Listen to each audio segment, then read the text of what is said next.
Graça e paz, amados, da parte de Deus, o nosso Pai, e do nosso Senhor Jesus Cristo. Eu quero hoje convidá-los a meditar comigo na palavra de Deus, no texto que se encontra no livro do Êxodo, capítulo de número 3, dos versículos de 1 a 14, que diz assim: Apacentava Moisés o rebanho de Jetro, seu sogro, sacerdote de Midian. E levando o rebanho para o lado ocidental do deserto, chegou ao monte de Deus, o Horebe. Apareceu-lhe o anjo do Senhor numa chama de fogo no meio de uma sarça. Moisés olhou, e eis que a sarça ardia no fogo, e a sarça não se consumia. Então disse consigo mesmo: Irei para lá e verei essa grande maravilha, porque a sarça não se queima.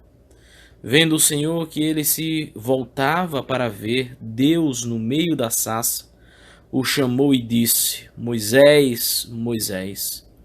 Ele respondeu: Eis-me aqui. Deus continuou: Não te chegues para cá. Tira as sandálias dos pés, porque o lugar em que estás é terra santa. Disse mais: Eu sou o Deus de teu pai, o Deus de Abraão, o Deus de Isaque e o Deus de Jacó. Moisés escondeu o rosto porque temeu olhar para Deus. Disse ainda o Senhor: Certamente vi a aflição do meu povo, que está no Egito, e ouvi o seu clamor por causa dos seus exatores. Conheço-lhe o sofrimento. Por isso, desci a fim de livrá-lo da mão dos egípcios, e para fazê-lo subir daquela terra a uma terra boa e ampla, terra que mana leite e mel. O lugar do cananeu, do Eteu, do amorreu, do Ferezeu, do Eveu e do Jebuseu. Pois o clamor dos filhos de Israel chegou até mim, e também vejo a opressão com que os egípcios os estão oprimindo. Venha agora e eu te enviarei a Faraó, para que tires o meu povo, os filhos de Israel, do Egito. Então disse Moisés a Deus: Quem sou eu para ir a Faraó e tirar do Egito os filhos de Israel? Deus lhe respondeu: Eu serei contigo, e este será o sinal de que eu te enviei. Depois de haveres tirado o povo do Egito, servireis a Deus neste monte. Disse Moisés a Deus: Eis que quando eu vier aos filhos de Israel e lhes disser: O Deus de vossos pais me enviou a vós outros, e eles me perguntarem: Qual é o seu nome? Que lhes direi? Disse Deus a Moisés: Eu sou o que sou. Disse mais: Assim dirá aos filhos de Israel: Eu sou, me enviou a vós outros. Meus amados, o pacto abraâmico foi confirmado a Moisés. Ele foi nomeado para tornar-se um instrumento especial deste pacto, passando a desempenhar um papel cêntrico para tirar Israel do Egito e fazê-lo voltar à terra prometida. Jacó e seus filhos, ao fugirem da seca na terra de Canaã, desceram ao Egito para estar em companhia de José. Isso armou um palco para o exílio e a escravidão naquele país. Agora essa situação seria revertida e o cronograma de Deus estava avançado para uma fase nova. Moisés era considerado o maior de todos os profetas de Israel, e outros ainda o exaltavam mais do que isso. Seja como for, ele foi o homem escolhido por Deus para aquele momento crítico. Foi mister que ele recebesse uma autoridade e um poder real, e isso lhe foi concedido pela presença de Deus. A palavra diz que apacentava Moisés o rebanho de Jetro, seu sogro, sacerdote de Midian. E levando o rebanho para o lado ocidental do deserto, chegou ao monte de Deus, a Horebe. Moisés, meus amados, sentia-se satisfeito no deserto. Enquanto ajudava a cuidar do rebanho de seu sogro, não havia excitações, mas também não havia ameaças nem necessidades. Tinha tudo o que precisava, com sua pequena família, sua esposa e seus 2 filhos. Mas o plano de Deus em breve mudaria este cenário. A palavra diz que Moisés estava levando o rebanho para o lado ocidental, que era uma estreita faixa de terra fértil, que se estendia desde a serra do Sinai até as praias do Golfo Helanítico. E segundo a narrativa, Moisés chegou-se ao monte de Deus, a Horebe. Continua a palavra dizendo que apareceu-lhe o anjo do Senhor numa chama de fogo no meio de uma sarça. Moisés olhou e eis que a sarça ardia no fogo e a sarça não se consumia. É justamente neste momento, meus amados, que o anjo do Senhor aparece a Moisés através da sarça ardente que não se consumia. A chama de fogo era um dos símbolos da presença de Deus.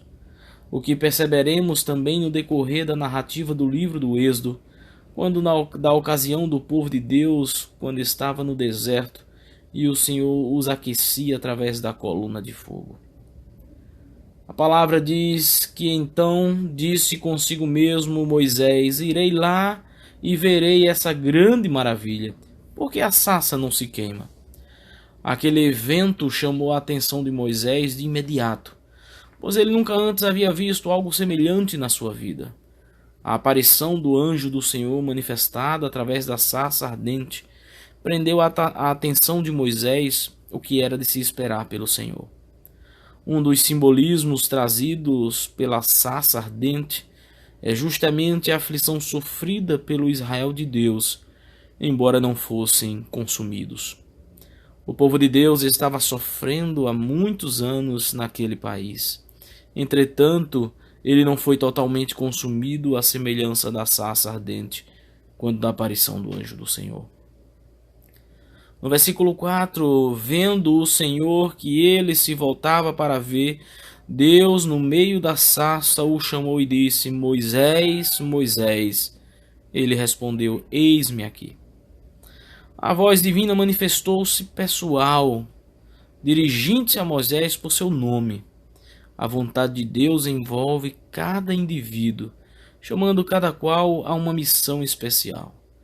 Deus conhece os que lhe pertencem e por isso chama Moisés pelo seu nome, assim como podemos perceber nos ensinamentos de Jesus na parábola do bom pastor em João capítulo 10.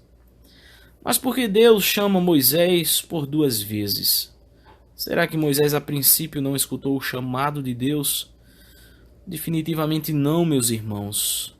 A repetição do nome de Moisés indica assim uma familiaridade, um afeto veemente que Deus tinha por ele. Os versículos 5 e 6 diz que Deus continuou: não te chegues para cá, tira as sandálias dos pés, porque o lugar em que estás é terra santa. Disse mais: eu sou o Deus de teu pai, o Deus de Abraão, o Deus de Isaque e o Deus de Jacó. Moisés então escondeu o rosto porque temeu olhar para Deus. O ato de retirar as sandálias, meus amados, em lugares considerados santos, era uma prática comum entre muitos povos da antiguidade, principalmente em se tratando do monte de Deus. O Senhor então se apresenta a Moisés com vários títulos, o que nos dá a ideia de continuidade na adoração ao mesmo Deus, bem como da continuidade da aliança feita com Abraão. A palavra diz ainda que Moisés escondeu o rosto, provavelmente por trás de sua capa, conforme fez também Elias. Os versículos de 7 a 9, disse ainda o Senhor: certamente vi a aflição do meu povo, que está no Egito, e ouvi o seu clamor por causa dos seus exatores. Conheço-lhe o sofrimento, por isso desci a fim de livrá-lo da mão dos egípcios, e para fazê-lo subir daquela terra a uma terra boa e ampla, terra que mana leite e mel. O lugar do cananeu, do Eteu, do Amorreu, do Ferezeu, do Eveu e do Jebuseu. Pois o clamor dos filhos de Israel chegou até mim, e também vejo a opressão com que os egípcios os estão oprimindo. A aflição do povo de Deus chamava a sua atenção e era chegada a hora de agir. A terra prometida deveria passar para o poder de Israel após o exílio no Egito. O Senhor estava vendo o clamor do seu povo por causa do que os seus exatores estavam lhe fazendo. Exatores, meus amados, eram aqueles que estavam responsáveis pelos escravos, ou seja, eram os capatazes ou ainda os capitães do mato. As palavras do Senhor são palavras de alguém que sentia o que o seu povo estava sentindo, a ponto dele mesmo descer em favor deles. A terra que fora prometida a Abraão agora seria do Israel de Deus. Deus diz: vem agora, e eu te enviarei a Faraó, para que tires o meu povo, os filhos de Israel, do Egito. Agora Moisés seria enviado novamente ao Egito, não mais como filho da filha de Faraó, mas como aquele que seria usado por Deus para libertar o seu povo do jugo do Faraó. Ele iria como representante legal dos hebreus. No versículo 11, então, disse Moisés a Deus: quem sou eu para ir a Faraó e tirar do Egito os filhos de Israel? Deus lhe respondeu: eu serei contigo, e este será o sinal de que eu te enviei. Depois de haveres tirado o povo do Egito, servireis a Deus neste monte. Disse Moisés a Deus: eis que quando eu vier aos filhos de Israel e lhes disser: o Deus de vossos pais me enviou a vós outros, e eles me perguntarem: qual é o seu nome? Que direi? Que lhes direi? Disse Deus a Moisés: eu sou o que sou. Disse mais: assim dirás aos filhos de Israel: eu sou, me enviou a vós outros. Algumas vezes, meus amados, você já deve ter se perguntado qual é o nome de Deus. A Bíblia lhe confere vários atributos, como o Todo-Poderoso, Santo, Senhor, Amor, mas nenhum destes é o nome de Deus. Essa foi a pergunta de Moisés quando Deus o chamou para libertar o povo de Israel da escravidão no Egito. E se eles me perguntarem qual é o seu nome, que lhes direi? Moisés, meus amados, queria saber o nome de Deus e recebeu a resposta: eu sou o que sou. Complicado? Bom, então vamos resumir para eu sou, segundo Deus mesmo também disse. Imagino como Moisés deve ter refletido sobre o nome de Deus até chegar no Egito.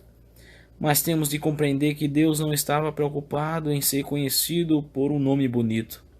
O que lhe importa é ser conhecido por aquilo que ele é e pelo que ele faz pelo seu povo. Trazendo, meus amados, algumas aplicações agora para as nossas vidas, podemos perceber nesta narrativa que Deus, Ele quer que nós entendamos que nós não somos nada. Deus é quem é. Posso me orgulhar de meu trabalho e de ser um bom profissional, mas é só perder o emprego que já não sou mais. Podemos ser uma bonita família e viver por aparências, mas é só vir uma crise que não somos mais.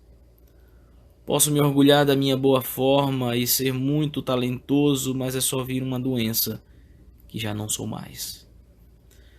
As circunstâncias, meus amados, que todos nós estamos passando podem revelar muito sobre quem de fato nós somos e até mesmo desfazer aquilo que pensamos ser. De fato, nós podemos deixar de ser, mas Deus continua sendo o eu sou. Aquele que vem em nosso favor quando já não esperamos nenhuma mudança nas nossas vidas, quando pensamos já ser o fim. Ele continua sendo o eu sou. Eu sou o que sou. Compreendemos ainda, meus amados, que Deus quer nos ensinar que mesmo passando por muitos momentos difíceis, talvez como os exemplos citados acima, Ele sempre estará conosco. A melhor tradução para eu sou o que sou é quando Deus diz a Moisés: eu estarei com você. Êxodo 3, versículo 12, a parte A. No momento em que reconhecemos que sem Deus não somos nada, podemos confiar nele e contar com ele, pois ele sempre estará em nossas vidas. Ele deu a maior prova disso quando enviou o seu único filho para comunicar ao mundo: estarei com vocês até o fim dos tempos. Mateus 28:20. Ontem nós ouvimos acerca do que o Salmo 121 nos revela. E lá ficou bem claro que o Deus a quem servimos, o eu sou, está sempre vigilante em nossas vidas, em quaisquer que sejam os perigos enfrentados. Convido-os a orar neste momento comigo. Deus de Abraão, Deus de Isaac, Deus de Jacó. Senhor nosso Deus, buscamos a Tua face por compreendermos que o Senhor é o nosso auxílio, a nossa fortaleza, o nosso socorro bem presente em toda e qualquer situação. Vem, Senhor, em nosso favor e nos faz passar esse deserto das nossas vidas. Não da mesma forma como o teu povo atravessou o deserto rumo à terra prometida, mas em nada duvidando das tuas promessas para as nossas vidas. Nos dá, Senhor, a direção, nos aquece no frio da noite, nos abranda o calor do sol causticante da vida. Envia-nos um manar diário e, acima de tudo, Senhor, nos concede sempre o consolo do teu Santo Espírito. Essa é a nossa oração, em nome de Jesus.